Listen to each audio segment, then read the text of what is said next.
अपने परिवार में जो हम और आप प्रेम कर रहे हैं, इस प्रेम का नाम है राग।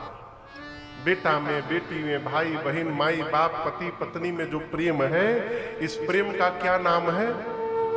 जोर से बोलिए, राग। ठीक ऐसा ही प्रेम जब भगवान के सगुण रूप में हो जाए, उस प्रेम का नाम है अनुराग। आप समझ रहे हैं? जैसा प्रेम हम भगवान को प्रेम तो करते हैं, लेकिन अपने स्टाइल में, अपने स्टाइल में। बच्चे से जैसा प्रेम है, वैसा प्रेम भगवान से हो ही जाए तो आपको मंदिर जाने की आवश्यकता नहीं है, भगवान आपके घरे आएंगे। मैं उदाहरण दे रहा हूं। छोट लड़का, जिस घर में जिस मां का छोटा बच्चा हो, 1 साल का, 1.5 साल का, वो बच्चा दोपहरिया में दूध नहीं पियत है ना, तो मां परेशान हो जाती है। होती है कि नहीं होती है? पीछे पीछे दूध का कटोरा लेके दौड़ती है, दूधवा पी ले पी ले, भागती है ना। इस प्रकार की बेचैनी यदि अपने घर के ठाकुर जी के लिए होने लगे तो समझिए अनुराग जग गया जीवन में। सवेरे भोग लगाने के बाद रात तक याद नहीं आती कि भगवान को प्यास भी लगी होगी। गलत कह रहा हूं तो क्षमा करिएगा। अपने दिन में नहाएंगे 3 बार, ठाकुर जी जन्माष्टमी के दिन, रामनवमी के दिन, साल में 2 बार। ये प्रेम है। भगवान को मूर्ति न मानिए, मूर्ति माने बिन सगुण को जाने बिन। जीवन में जितने किए जप जा, ये यतन सारे निरर्थक है, मूर्ति माने बिन सगुण को जाने बिन।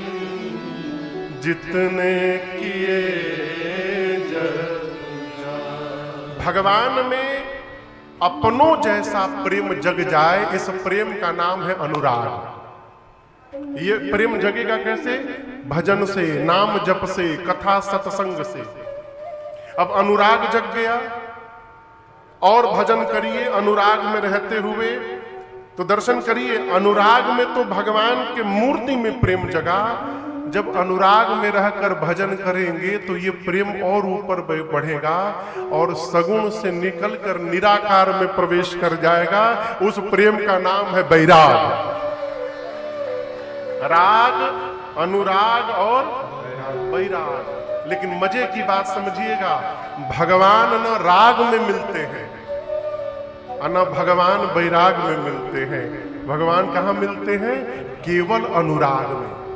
और ये मैं नहीं बोल रहा हूं, शंकर जी ने काकभूषुंडी जी से कहा, मिलहि न रघुपति बिनु बिनु अनुराग। इसलिए केवल अनुराग करिए। हम 4 घंटा मंत्र सुनाएंगे तो भगवान प्रसन्न हो जाएंगे, भ्रम से बाहर रहिए। यदि भगवान केवल सुन के प्रसन्न होते तो किसी गूंगे पर तो भगवान प्रसन्न ही नहीं हो पाएंगे। वो तो बेचारा बोल ही नहीं पाता। भगवान यहाँ की नहीं सुनते, भगवान यहाँ की सुनते हैं। अंतरात्मा से हम कैसा पुकार रहे हैं, भगवान केवल इसको देखते हैं। इसलिए अनुराग करिए। और ये भरद्वाज जी अनुराग से परिपूर्ण है, ये इनका परिचय है। बुरा न मानिएगा, आजकल किसी का परिचय दिया जाता है ना, तो कहा जाता है फलनवा के बहुत बड़ प्रॉपर्टी बा, 100 एकड़ जमीन तक कुम्हारी में है, और चरौदा में एडवांस दे चुके हैं लेने के लिए। इतनी ट्रकें, इतना ये, ऐसा मकान, वैसा ये, जिसकी जितनी संपत्ति वो उतना बड़ा आदमी। ये दुर्भाग्य है। ये संपत्ति होने से सौभाग्य नहीं है, जिसके पास ये संपत्ति जितनी अधिक है वो सौभाग्यशाली है। श्री भरद्वाज जी राम जी के चरणों में अति अनुराग रखते हैं। आपको पता है प्रयाग में इस वर्ष तो महाकुंभ लगा था, परंतु प्रत्येक वर्ष माघ महीने में 1 महीने का मेला लगता है। हर साल देश के ऋषि मुनि महात्मा जाकर वहां वास करते हैं, सत्संग करते हैं। एक बार भरद्वाज जी आदि मुनि सब प्रयाग में 1 महीना रहे और उसके बाद जब ऋषि लोग अपने अपने आश्रम लौटने लगे तो उन ऋषि मुनियों में एक मुनि है जिनका नाम है याज्ञवल्क्य। क्या नाम है? परम विवेकी। श्री भरद्वाज जी उनके चरणों को पकड़ करके बैठ गए। इस बात को समझिएगा, कौन रोकना चाहता है और कौन भगाना चाहता है। जिह्वा भले झूठ बोले, अखियां सब बतावत है। मुंह से तो लोग बोलते हैं महाराज और आप एक दिन रुक जाते तो बहुत बढ़िया होता, आनंद की वर्षा होती। अब भीतर तो रामे जी जान रहे, तो हमनी लोग रहते न करता नहीं जा। अपना घर में भले 10 बजे बरस हो, दूसरा के घर में 5 बजे भोर में खराई मारे लगता। घर में भले सरसों तेल लगाते हो, दूसरा के यजमान के घरे चमेली का तेल चाहिए। अरे जब इतने लगाओगे बात लेके चलिए चमेली का तेल। कौन रोकना चाह रहा है, कौन भेजना चाह रहा है, आंखें सब बताती हैं। श्री भरद्वाज जी ने याज्ञवल्क्य जी के चरणों को प्रणिपात होकर के उनको रोक लिया, लेकर अपने आश्रम में गए। भीतर एक दिव्य आसन पर उनको बिठाए, उनका पूजन किए और हाथ जोड़कर बोले, मुनिवर मेरे मन में एक संशय है आज, और मैं ये भी जानता हूं कि मेरे संशय को आपको छोड़कर कोई समाप्त करने वाला नहीं है। याज्ञवल्क्य जी बोले, कहिए क्या संशय है। भरद्वाज जी कहते, प्रभु यही तो बात है, कहत सुमोही लागत भय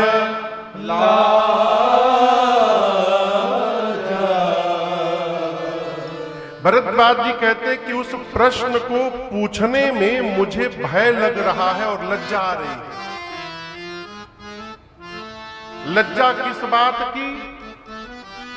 तो मेरे गुरुदेव भगवान का नाम है प्रातः स्मरणीय परम पूज्य श्री वाल्मीकि ऋषि। वाल्मीकि ऋषि के शिष्य हैं भरद्वाज जी।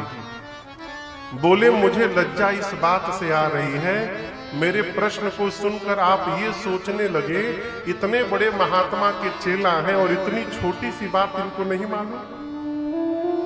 और भय इस बात का है कि कहीं आप मेरे प्रश्न को सुनकर ये न समझ बैठे कि कहीं मैं आप ही का परीक्षण तो नहीं कर रहा हूं। हम लोग कथा गाते हैं, कई लोग हम ही लोग की परीक्षा लेने आ जाते हैं। देखल जाओ महाराज के कितना मालूम बा। लेकिन मैं जानता हूं, यहां नीति का दर्शन करिए। भरद्वाज जी कहते हैं, मैं जानता हूं, श्रुति मुनि पुराण सब ये इसका बखान करते हैं। जीवन में यदि आप निर्मल विमल विवेक चाहते हैं तो जितना हो सके अपने को छिपाव से दूर रखा जाए। देखिए, झूठ बोलने वाला आदमी, आई एम सो सॉरी, कोई यदि हो तो अपने ऊपर नहीं लाद लेगा। झूठ बोलने वाला आदमी एक बीमारी से हमेशा पीड़ित रहता है। क्या? सिर में दर्द। वो यही मेंटेन करने में रहता है कि केकरा से कौन कौन झूठ बोलने बानी, कहीं इनके वाला झूठ उनकरा सामने न खुल जाए। अपने श्रेष्ठ से छिपाव करने पर हमारा विवेक जगने वाला नहीं है कोई हो, इसलिए छिपाव से दूर रहा जाए। बोले, मैं छिपा नहीं सकता, प्रकट करना पड़ेगा। याज्ञवल्क्य जी बोले, आप निश्चिंत होकर पूछिए क्या संशय है। भरद्वाज जी पूछ रहे, प्रभु ये राम जी कौन है? क्या प्रश्न किया? राम जी कौन है? एक राम जी को मैं जानता हूं, अयोध्या के महाराज दशरथ जी के पुत्र राम। उनकी कीर्ति तो त्रैलोक्य में विदित है। उनकी पत्नी का हरण हुआ था, उनको इतना क्रोध आया कि युद्ध में जाकर रावण का अंत कर दिए। उन राम जी को मैं जानता हूं। याज्ञवल्क्य जी पूछे, फिर पूछना क्या चाहते हैं? बोले, प्रभु जिस राम जी को मैं जानता हूं, क्या शंकर जी भी उन्हीं राम जी का नाम जपते हैं? कि शंकर जी जिस राम जी को जपते हैं वो कोई और राम, अब मैं जिन राम जी को जपता हूं ये कोई और राम। ये दोनों राम जी अलग अलग हैं कि एक ही राम जी है? आपको पता है अलग अलग है कि एक ही है? मैं पूछ रहा हूं, एक ही है, यही मान के रखना है। समाज में भटकाने वाले बहुत लोग घूम रहे दिया बाती लेकर के। हम एक बार गुवाहाटी आसाम में कथा करने गए, बहुत पहले की बात है। तो जो आयोजक थे चाचा जी, उनके जीजा जी आए। जीजा जी थे, फूफा जी थे, भगवान जाने जीजा जी। हाँ हाँ, तो आए तो ये दुई ठे संबंध बड़े अद्भुत है, एक जीजा जी और एक फूफा जी। आए तो बताए महाराज मेरे जीजा जी है। तो हम भी आदर किए, भाई यजमान के जीजा जी हैं। आदर करके कुर्सी देकर बिठाए, मिठाई उठाई मंगवा कर दिए। मिठाई खाते खाते हमसे प्रश्न किए, महाराज कौन से राम जी की आप कथा गाते हैं? हम पूछे 10-12 ठे राम जी हैं का? हम तो कही राम जी के जानत है। बोले, अरे क्या बात करते हैं? एक राम दशरथ का बेटा, एक राम का जगत पसारा, एक राम घट घट में बासी। हमके वो 7-8 ठे राम गिना गए। ये राम, वो राम, ऐसे राम, वैसे राम। इनमें से आप कौन से राम की कथा गाते हैं? मैं मुस्कुराता रहा। बोले, बोलिए बोलिए बोलिए, कौन से राम की कथा गाते हैं? हम बोले, मिठाई कैसी थी? बोले, बहुत सी मिठाई। और लेंगे? बोले, नहीं, हो गया। चाय? बोले, नहीं, चाय मैं नहीं पीता। बोलिए। हम बोले, गेट खुला है। बोले, इसका क्या मतलब? जल्दी भाग लीजिए, गेट बंद नहीं किया गया, खुला है गेट। पानी पी लिए, मिठाई खा लिए, चाय नहीं पिएंगे, तुरंत उठिए, भागिए यहां से।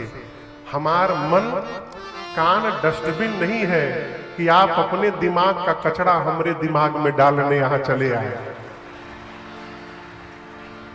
आप 10 राम जानते हैं, 10 राम को पूजते रहिए। हमरे लिए एक ही राम जी पर्याप्त हैं, जिनकी हम राम कथा गाते हैं। दूसरे राम से कोई लेना देना नहीं। ये कथा कहती, आप जिस भगवान की भी पूजा करते हैं, वो कन्हैया हो, चाहे राम हो, चाहे शंकर हो, अपने इष्ट में निष्ठावान रहिए।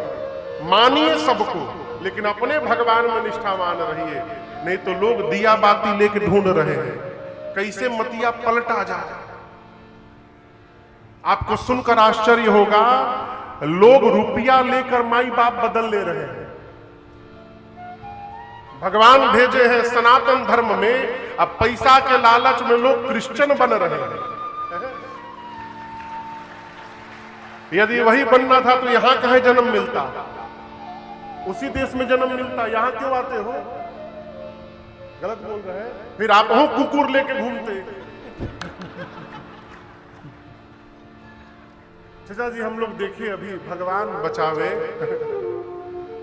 कल चर्चा कर रहा था, बाहर यूरोप में थे अभी हम लोग, हर आदमी के कुकुर लेके घूम रहा है।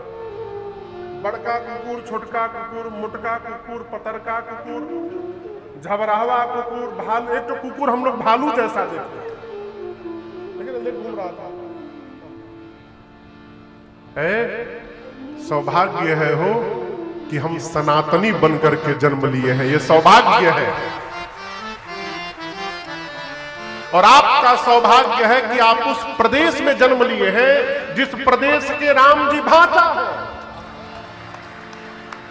आप छत्तीसगढ़ में लिखे जन्म लिए हैं, कहते छत्तीसगढ़िया सबसे बढ़िया। इसमें तो बहुत तेज आवाज निकला हो।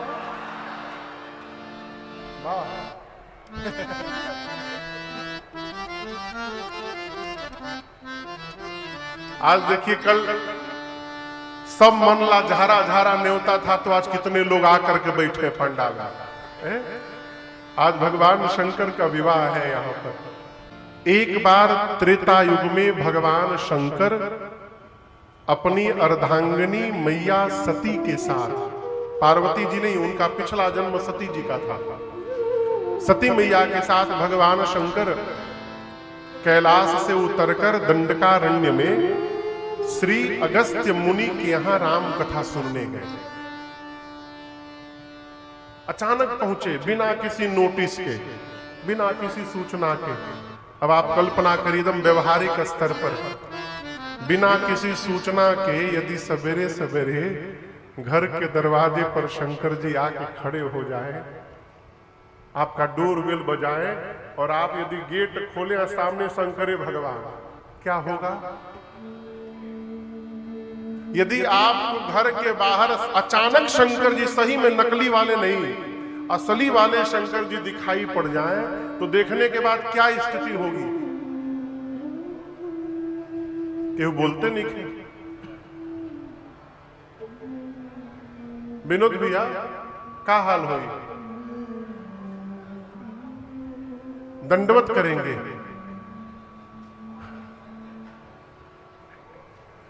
हम अपना बारे में बताएं तो हम तो पगला जाएंगे। और वास्तव में बात समझिएगा, जब तक भगवान को देखने के बाद आप पागल नहीं हुए, इसका मतलब आपने दर्शन ही नहीं किया। वास्तव में भगवान यदि बिठा जाए ना तो जीव पागल हो जाएगा। जब तक स्वयं का पता लापता नहीं होगा, तब तक भगवान का पता चलने वाला नहीं है। जब तक अपना पता है, तब तक वो लापता है। और जिस दिन वो पता चल जाएगा, उस दिन ये लापता हो जाएगा। याज्ञवल्क्य ऋषि भाव विभोर हो गए। भरद्वाज, अगस्त्य मुनि, अगस्त्य ऋषि ने दिव्य आसन पर बिठाकर शंकर जी सती मैया को पूजन प्रारंभ किया।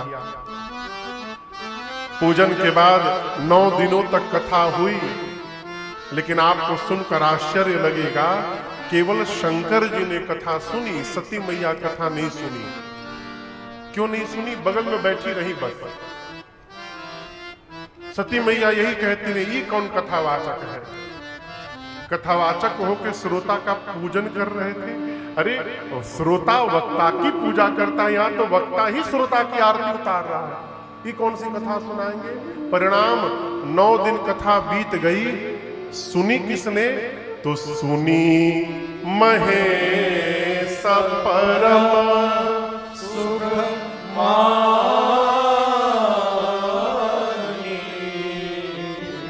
यहाँ एक बड़ी मीठी बात, रचना बना दीजिए और स्वयं बैठकर सुनिए। जो सबको सुनवाने में लगा रहता है, सब तो सुन लेंगे, लेकिन वो खुद नहीं सुन पाता। आप समझ रहे मेरी बात को? सती जी साथ में बैठी हैं, बाबा एक बार भी नहीं बोले ध्यान से सुनो, बुझाता ध्यान से सुनो, नहीं बोले। बाबा सुनते रहे। जिसको सुनना है नहीं कहने के बाद भी सुन लेगा, और जिसको नहीं सुनना है वो कान में ठेपी लगा के बैठेगा। एक जगह हम कथा गा रहे थे, एक लोग वीआईपी लोग, सोफा पर बैठने वाले लोग, यहाँ का नहीं बोल रहा हूं, पीछे का बता रहा हूं। कथा चल रही है और कान में हेडफोन लगा के बैठे थे। अरे नजरिया घूमेला हो, नजरिया घूमेला, हरदम भगतन उपरा हरि जी। किसी को सुनवाइए मत, स्वयं सुनिए। शंकर जी ने कथा को सुनी। राम जी की भक्ति दक्षिणा के रूप में अगस्त्य ऋषि को प्रदान किए और विदा मांग करके कैलाश चले गए। मुनि सन विदा मांग त्रिपुरारी। किसी के भी घर जाए तो उससे अनुमति लेकर के निकलना चाहिए। समझ रहे हैं ना? मुनिसन विदा मांग त्रिपुरारी। विदा मांग करके मां सती के साथ शंकर जी कैलाश गए। कौन सा युग था वो? बोलिए। त्रेता युग था। राम जी अवतार ले चुके थे। अवतार लेकर के भगवान 14 वर्ष के वनवास के क्रम में उसी दंडकारण्य के पंचवटी में राम जी थे। जिस दिन भगवान शंकर मां सती के साथ कैलाश वापस जाने लगे, उसी समय रावण नीचे आया और सीता मैया का हरण करके लंका ले गया। राम जी लक्ष्मण जी मां को ढूंढते ढूंढते रो रहे हैं। ऊपर शंकर जी वापस कैलाश जा रहे हैं, मन में विचार कर रहे हैं। प्रभु अवतार लेकर के नीचे लीला में रत हैं। के ही विधि दर्शन हो। एक बार यदि दर्शन मिल जाता ना, नीचे ही तो राम जी होंगे ना कहीं। मैं जा रहा हूं, कथा सुन के कान को तो धन्य कर लिया हूं, यदि दिखाई पड़ जाते तो हमारा अखियों धन्य हो जाती। कैसे दर्शन होगा? कौन सोच रहा है? बोलिए। शंकर भगवान। लोग कहते महाराज अब भगवान दिखाई नहीं देते। प्रश्न ये नहीं है कि भगवान दिखाई क्यों नहीं देते, प्रश्न ये करिए कि कौन देखना चाहता है। बुरा न मानिएगा, हम मंदिर जाते हैं तो जाने के पहले लिस्ट तैयार करके जाते हैं कि आज का मांगे के बाद कुछ छूट ही मत जाओ। समझ में बात आ रही है? आज भी 2025 में भी जो भगवान को वास्तव में देखना चाहता है उसको भगवान दिखाई पड़ते हैं। आज भी दिखाई पड़ते हैं। यदि भगवान दिख नहीं रहे हैं तो भगवान में दोष नहीं, हमारे में दोष है। हमारे पूज्यपाद गुरुदेव भगवान कहते हैं, ऐसे आपने दूर से प्रणाम किया था उनको, मैं भी दूर से ही प्रणाम करके चली आई। शंकर भगवान मन में सोचे, इतना समझाया, समझ में बात नहीं आई। रास्ते में अपने आप समझ गए। बाबा ध्यान में गए और ध्यान में जाकर बाबा ने सब देख लिया। क्या देख लिया?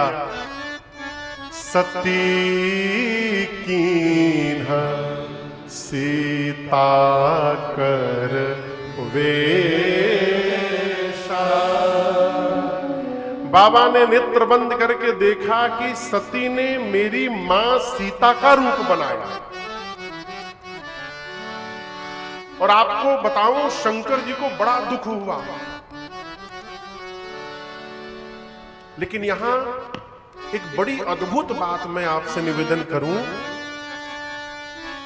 यदि कल्पना करिए, आपके साथ यदि कोई भी इस प्रकार का व्यवहार करे, आप मना करें, सामने वाला बात न माने, जाए भुगत के आए, अब पूछने पर झूठ कहे, सत्य न कहे, तो आपको सुन करके सामने वाले के प्रति क्या भाव जगेगा?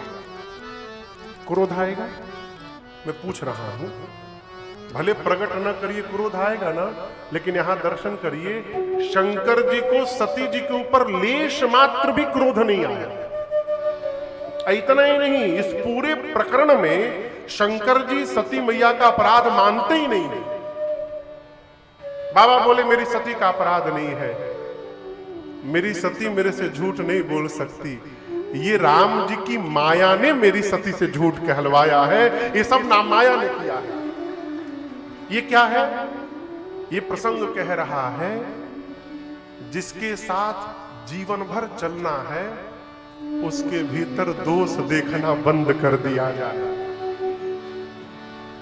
दोष देखेंगे ही नहीं, संबंध समाप्त नहीं हो सकता। और जिस दिन दोष दिखाई दिया, संबंध टूटने से कोई बचा नहीं सकता। बाबा कहते हैं, बहुरी राम मां यही सिरुनावा, प्रेरी सती ही जही झूठ कहावा। लेकिन समस्या क्या है? शंकर भगवान। अच्छा, आपसे एक प्रश्न करूं। मैं यहां राम कथा गाने आया हूं। अब मान लीजिए आप सबको हम ठग ले, हो भी सकता हम ठग ले और ठग के चले जाएं, उसके बाद जब आप जीवन भर मेरा नाम सुनिएगा तो आपको ये बाद में याद आएगा कि हम कथा गाते हैं। पहले ही याद, अरे आए थे ठग के चले गए थे, ये पहले याद आएगा। व्यवहार का स्मरण सबसे पहले होता है। शंकर भगवान सोचे अब आज के बाद जब जब सती दिखाई पड़ेंगी मुझे यही याद आएगा कि सती ने मेरी मां का रूप बनाया था। दिल दुखाना किसी का नहीं चाहिए। पंडित जी हम आपको नहीं बोल रहे हैं। दिल दुखाना किसी का नहीं चाहिए और दर्द पर मुस्कुराना नहीं चाहिए। सावधान। मां ने अनेक प्रकार से पूछा, शंकर भगवान बोले नहीं कुछ। कैलाश गए और जाने के बाद बाबा अपने सहज रूप में प्रवेश कर गए। कहां? समाधिस्थ हो गए, समाधि में चले गए। कितने दिन? 87,000 वर्ष। एक दो दिन नहीं, बीते संवत सहस 87। इस प्रसंग को भाव में लेकर यदि आप प्रवेश करके समझेंगे, बोल देने से बड़ा हथियार है मौन हो जाना। बोल देने से बड़ा हथियार क्या है? मौन हो जाना। चाचा का एक दोहा मुझे याद है, केवल आधा सुनाते थे पहले। रहीमन बड्डो मार है दीजे चित से उतार। इसके आगे वाला आज तक नहीं सुना है हमको। इतना ही बोलते हैं, क्या? मौन हो जाइए। जिससे भाव स्वभाव न मिले ना वहां मौन हो जाइए। ठीक न करिए। क्यों? ठीक करने के चक्कर में अपने बिगड़ जाएंगे। शंकर भगवान मौन हो गए। 87,000 वर्ष समाधिस्थ रहे। समाधि से जब बाबा जगे, मां समझ गई कि शंकर भगवान जग गए। क्यों? बाबा ने जगने के बाद राम राम का उच्चारण किया। सती मैया दौड़ कर गई, जाकर मां ने दंडवत किया है, प्रणाम किया है। शंकर जी त्याग दिए हैं, इसलिए वामांग में स्थान नहीं दिए, सामने आसन देकर मां को बिठाया। सन्मुख शंकर आसन दीना। आसन का भी बड़ा महत्व है। आप किसी के घर गए, सामने वाला आपको जितना प्रेम करता है उसी प्रकार से आसन देता है। आप मानस में सुनिएगा, आगे प्रसंग आएगा 2-3 दिनों में, जब विश्वामित्र जी अयोध्या गए हैं राम जी को लेने के लिए और दशरथ जी के दरबार के द्वार पर जाकर सूचना भिजवाई, तो दशरथ जी दौड़ कर आए, चरणों में दंडवत किए, आशीर्वाद लिए, आदर पूर्वक भीतर दरबार में लेकर गए और मालूम है कहां बिठाया? निज आसन बैठा रे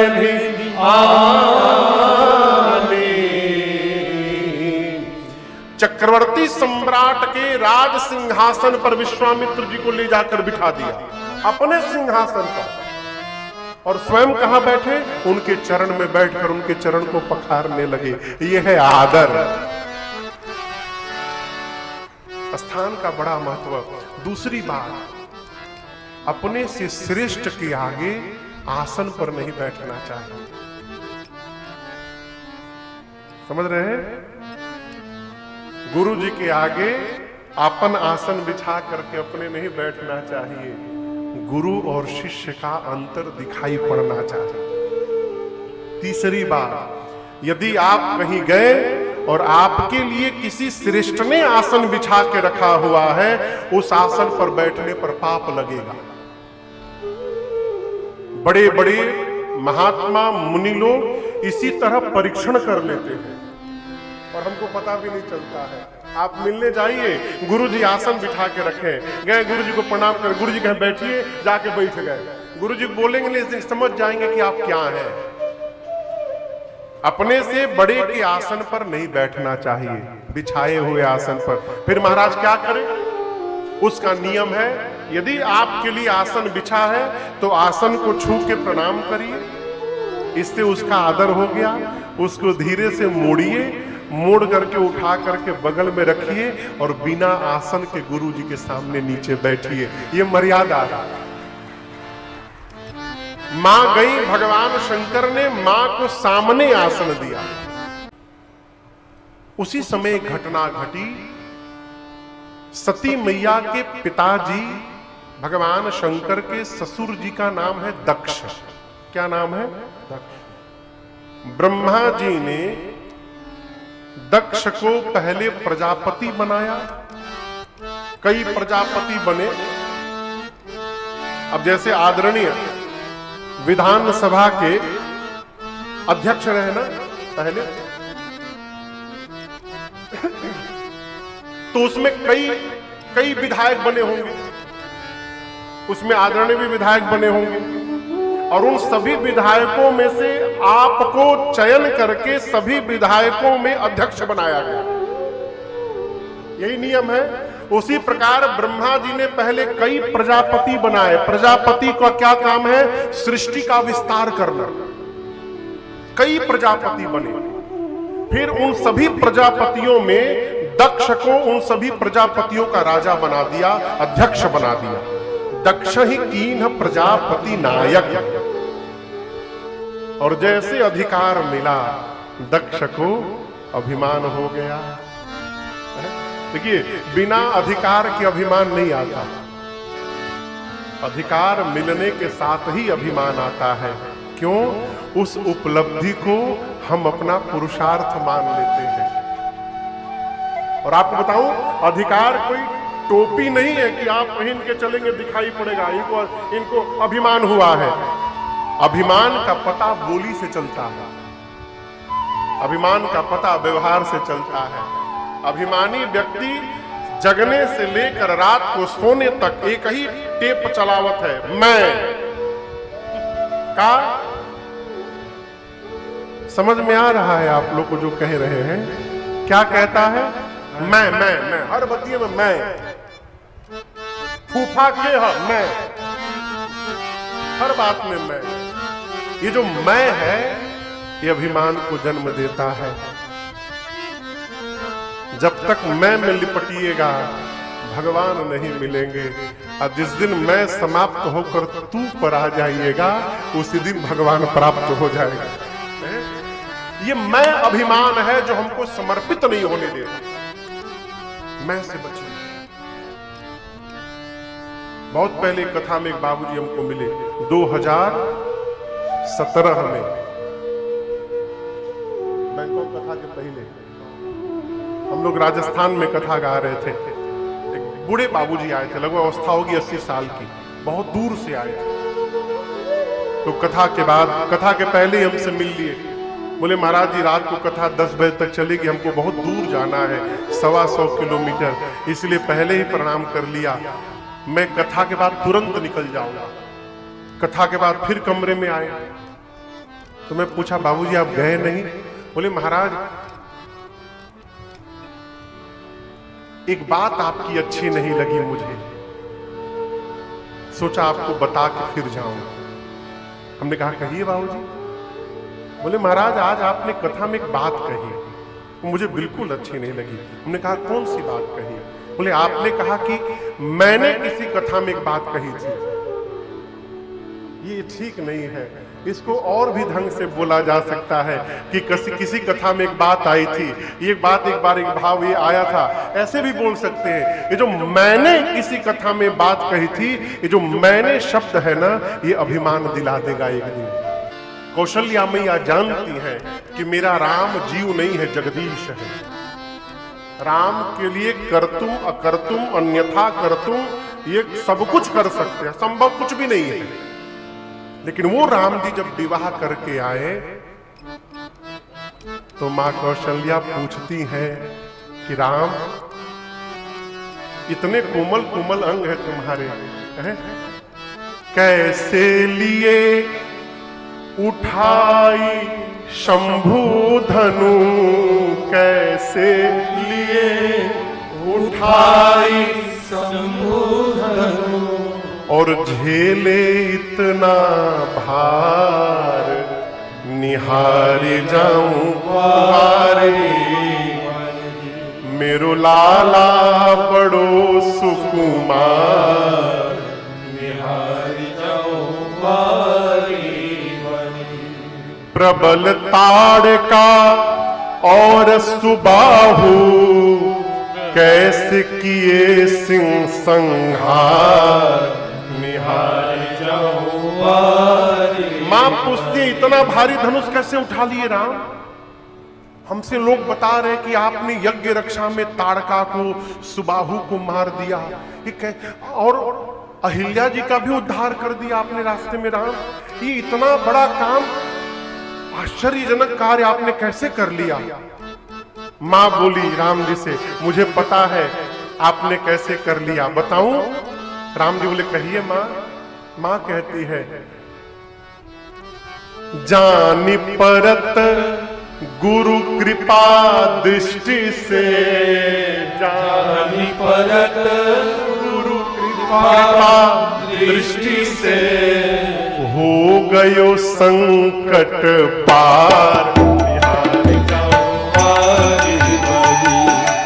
लाला बड़ो सुकुमार, निहारी जाऊं वारी वारी मेरो लाला बड़ो सुकुमार, निहारी जाऊं वारी वारी, निहारी जाऊं वारी वारी, निहारी जाऊं वारी वारी। राम जी को मां कौशल्या कहती हैं कि जो तुमने जो जो कार्य किए ये तुमने नहीं किए हैं राम, ये गुरुदेव भगवान की कृपा से संभव हुआ है। मैं बड़ी गंभीरता से कह रहा हूं, बच्चे जब छोटे हैं ना, तभी से बच्चों के मन में ये भाव भरिए कि तुम जीवन में जो कुछ भी उपलब्धि प्राप्त कर रहे हो, तुम्हारा मेहनत तो है, लेकिन उस मेहनत के साथ भगवान की कृपा भी है। बचपन से पनपेगा तो वो जीवन भर भगवत कृपा का दर्शन करेगा। होता क्या है? ठीक इसके उल्टा। लड़का 99% नंबर ला दिया तो आदमी नौकरी से छुट्टी लेके अब मिठाई का डब्बा पैक करवा के सब हितई घूमता है। डब्बा लेकर जाएगा हितई में फूफा के घर। 99% आया है। फूफा जी दिन रात मेहनत किया, टाइम नहीं देखा, खाना नहीं खाता था, उसी का परिणाम है। लीजिए मुंह मीठा करिए। और जहां नंबर कम आया तो फिर वो किसी के घर नहीं जाता, सब रिश्तेदार उसके घर आते हैं। आकर पूछते क्या हुआ, रिजल्ट आया है कल। क्या कहे, मेहनत तो बहुत किया था, भगवान को अब मंजूर नहीं तो क्या कहा जाए। अच्छा, फेल हो गया तो भगवान को मंजूर नहीं, और पास हो गया तो उसका मेहनत। ये हमारा सत्य है। जीवन में जब जब भगवत कृपा का अनुभव करिएगा ना, अभिमान नहीं होगा। ये मानिए, हमारी कोई औकात नहीं राजन की कि ये राम कथा गा सके। मैं गा रहा हूं, ये गवा रहे हैं इसलिए गा रहा हूं। विनोद जी की कोई क्षमता नहीं कि भगवान की कथा करा दे। ये तो ऊपर वाली की कृपा है कि इनसे हो रहा है। एक महापुरुष थे, वो जब दान देते थे ना, आजकल आदमी दान देता है तो फोटो खींचो फोटो खींचो। एक फोटो मैं बताऊं, मैंने देखा फेसबुक पर, मुझे मने नींद नहीं आई रहा। लोग 5 आदमी मिलकर केला दान किए थे, केला बनाना, और उसका फोटो खींच के फेसबुक पर पोस्ट किए थे। केला कितना था मालूम है? एक केला को 5 आदमी पकड़े थे, और जिसको दान दिया था उसके मुंह के पास सटा के फोटो खिंचवाए थे। इतना दान ना करिए। गरीब आदमी फटा पहन ले तो समाज कहता है देखो दरिद्र है, इसके पास ठीक से कपड़ा भी नहीं है। समर्थवान को दोष नहीं लगता, समर्थ कहूं नहीं दोष गोसाई। 4 उदाहरण दिया नारद जी ने। कहा विष्णु भगवान को देख लीजिए, कहां सोते हैं? विष्णु जी भगवान कहां सोते हैं? शेष सैया पर, सांप के ऊपर सोते हैं। सांप यदि स्पर्श कर जाए तो शुद्धि करानी पड़ती है, लेकिन वो समर्थवान है, दोष नहीं लगता। अग्नि में जो कुछ भी डाल दीजिए, अग्नि पवित्र नहीं होते, दोष नहीं लगता। गंगा में पवित्र पवित्र कुछ भी बह जाए, गंगा पवित्र नहीं होती, दोष नहीं लगता। अग्नि में सूर्य की किरणें किसी पर भी पड़ जाए, सूर्य पर दोष नहीं लगता। क्यों? ये चारों समर्थवान है।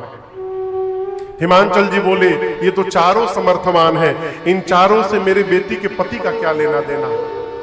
बोले महाराज ये चारों समर्थवान है, जो चारों को अपने भीतर धारण करके बैठा है वो महासमर्थवान है। हृदय में भगवान श्री हरि है, सिर पर गंगा है, एक नेत्र सूर्य है, एक अग्नि है। ये चारों इनके भीतर विद्यमान है, शंकर जी के भीतर। वर तो संसार में अनेक है महाराज, लेकिन आपकी बिटिया के लिए शंकर जी को छोड़कर दूसरा कोई नहीं है। अपनी बेटी से कहिए जाकर तपस्या करें। पार्वती मैया ने कठोर तपस्या किया है, आशीर्वाद मिला है। इधर भगवान शंकर को वैराग्य आ गया, कैलाश से निकले। एक दिन राम जी ने दर्शन देकर कहा बाबा मैं चाहता हूं आप जाकर पार्वती जी से विवाह करिए। शंकर जी ने कहा प्रभु आप जो कह रहे उचित नहीं है, लेकिन आपकी आज्ञा है, इसलिए उचित अनुचित का मैं विचार नहीं करूंगा। आज्ञा सिर पर नाथ तुम्हारी। शंकर जी ने सप्तऋषियों को भेज करके अब पार्वती जी की निष्ठा का पता लगाया। और जैसे मुनियों ने मां पार्वती की निष्ठा को आकर बताया शंकर भगवान को, बाबा इतने प्रसन्न हुए, फिर समाधि में चले गए।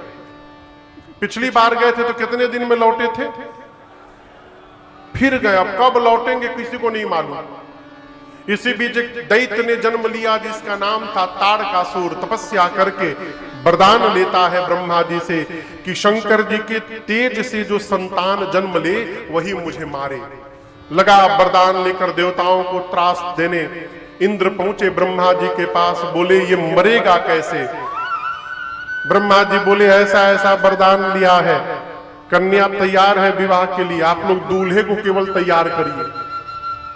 इंद्र बोले कि तारकासुर तो बाद में मारी, जो उनको समाधि से बाहर जगाने जाएगा वो पहले मार डालेंगे। ब्रह्मा जी बोले आप लोग न जाइए, कामदेव को भेजिए।